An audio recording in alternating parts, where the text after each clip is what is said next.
আসসালামু আলাইকুম এভরিওয়ান।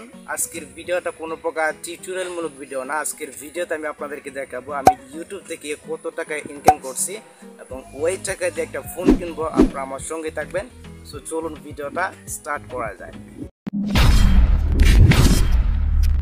তো আমরা হাঁটা শুরু করে দিলাম। দেখতে পাচ্ছেন আমার সাথে কিন্তু আমার কাকা রয়েছে, যার নামে অ্যাকাউন্টটা তৈরি করা। তো উনি না গেলে কিন্তু আমি টাকা তুলতে পারবো না, যেহেতু ওনার নামে অ্যাকাউন্টটা তৈরি করা। আর এখন কিন্তু বৈশাখ মাস, দেখতে পাচ্ছেন পরিবেশটা কিন্তু অসম লাগতেছে। আর এখানে একটা নদী পার হতে হয়, নদী পার হয়ে তারপর গিয়ে গাড়িতে উঠতে হয়।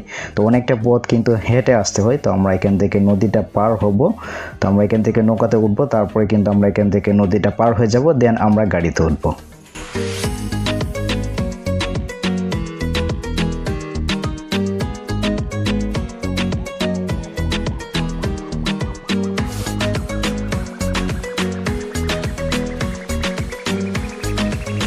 সো ফাইনালি কিন্তু আমরা রাস্তায় চলে আসলাম। দেখতে পাচ্ছেন এখানে গাড়ি রয়েছে, এখানে আমাদেরকে একটা গাড়িতে উঠতে হবে। আমরা এখান থেকে খুঁজে নিচ্ছি, আর এখানে পরিবেশটা কিন্তু আপনাদের ভালো লাগবে। তো আমরা দেখতে পাচ্ছেন আমরা কিন্তু গাড়িতে উঠে পড়ছি, সাথে রয়েছে টেকনিক্যাল রবিউল্লাহ। তো উনিও যাইতেছেন, তো আমরা এখান থেকে গাড়িতে উঠে পড়লাম। দেখতে পাচ্ছেন আমরা যাচ্ছি অটো দিয়ে। যাই হোক, এখন আমরা চলে আসলাম ব্যাংকে। দেখতে পাচ্ছেন এটা হচ্ছে গিয়ে ইসলাম ব্যাংকের একটি শাখা। আমরা কিন্তু ইসলাম ব্যাংকে চলে আসছি। দেন আমরা এখান থেকে উপরতলায় চলে যাব, যেহেতু ইসলাম ব্যাংক উপরতলায় রয়েছে। দেন আমরা এখান থেকে সরাসরি একেবারে ব্রাঞ্চে চলে যাব।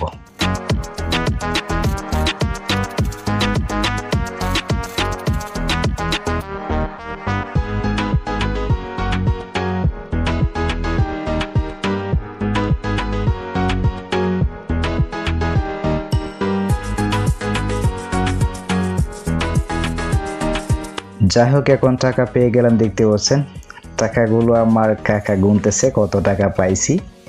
তো গোনা শেষ হলে আমি আপনাদেরকে বলতেছি আমি ইউটিউব থেকে কত টাকা ইনকাম করছি। ওকে,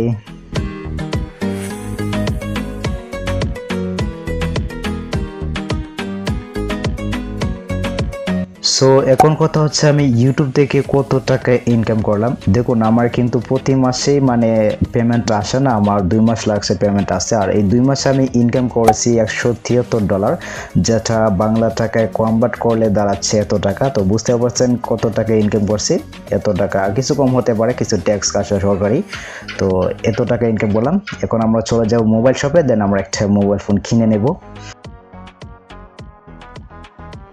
এখন আমরা মোবাইল শপে চলে আসলাম, কিন্তু আফসোসের বিষয় হচ্ছে গিয়ে ভাই আমি যে ফোনটা কিনতে চাইছি এই ফোনটা এখানে নাই, যার কারণে আমাকে চলে যেতে হচ্ছে কিশোরগঞ্জ সদরে। তো কিশোরগঞ্জ সদরে যাওয়ার পর কিন্তু আমি ফোনটা কিনতে পারবো। তো কী করবো, একাই চলে যাচ্ছি কিশোরগঞ্জ সদরে। সো ফাইনালি চলে আসলাম কিশোরগঞ্জ সদরে এবং আমার পছন্দের ফোনটা আমি কিনে নিলাম, Realme C55, যেটা মূল্য হচ্ছে গিয়ে 18,999 টাকা। এটা কিন্তু দুইটা ভেরিয়েন্টে পাওয়া যায়, একটা হচ্ছে গিয়ে 8GB র্যাম আর একটা হচ্ছে গিয়ে 6GB র্যাম। তো আমি 6GBটা নিলাম, প্লাস হচ্ছে গিয়ে 128GB রুম রয়েছে। তো এটার মূল্য হচ্ছে গিয়ে 18,999 টাকা। আপনারা চাইলে কিনতে পারেন।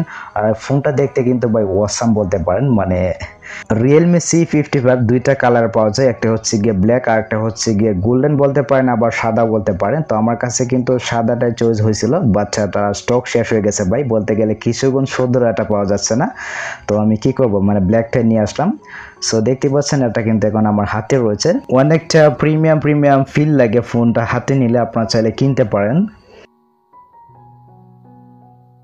তো এই ছিল আমার ব্যাংক থেকে টাকা তোলা নিয়ে মোবাইল ফোন কেনার কাহিনী, যেটা আমি আপনাদেরকে বললাম। আর এই পর্যন্ত আসতে পেরেছি শুধু আপনাদের ধোঁয়ায় এবং আপনাদের ভালোবাসায়। আপনারা যদি আমাকে সাপোর্ট না করতেন, ভালো না বাসতেন, কখনোই কিন্তু আমি এই জায়গায় আসতে পারতাম না। এটা শুধু সম্পূর্ণ হয়েছে আপনাদের জন্য।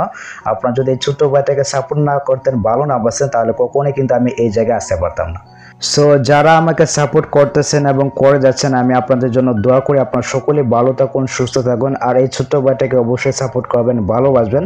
আপনারা যদি সাপোর্ট না করেন, ভালো না বাসেন, তাহলে কিন্তু আমি এগিয়ে যেতে পারবো না। অবশ্যই আপনারা আমাকে একটু সাপোর্ট করবেন এবং ভালোবাসবেন। সো সকলে ভালো থাকুন, সুস্থ থাকুন, আর আমার জন্য অবশ্যই দোয়া করবেন। আমি আপনার জন্য দোয়া করি। দেখা হচ্ছে আপনাদের সাথে পরবর্তী নেক্সট কোনো ভিডিওতে। আল্লাহ হাফেজ।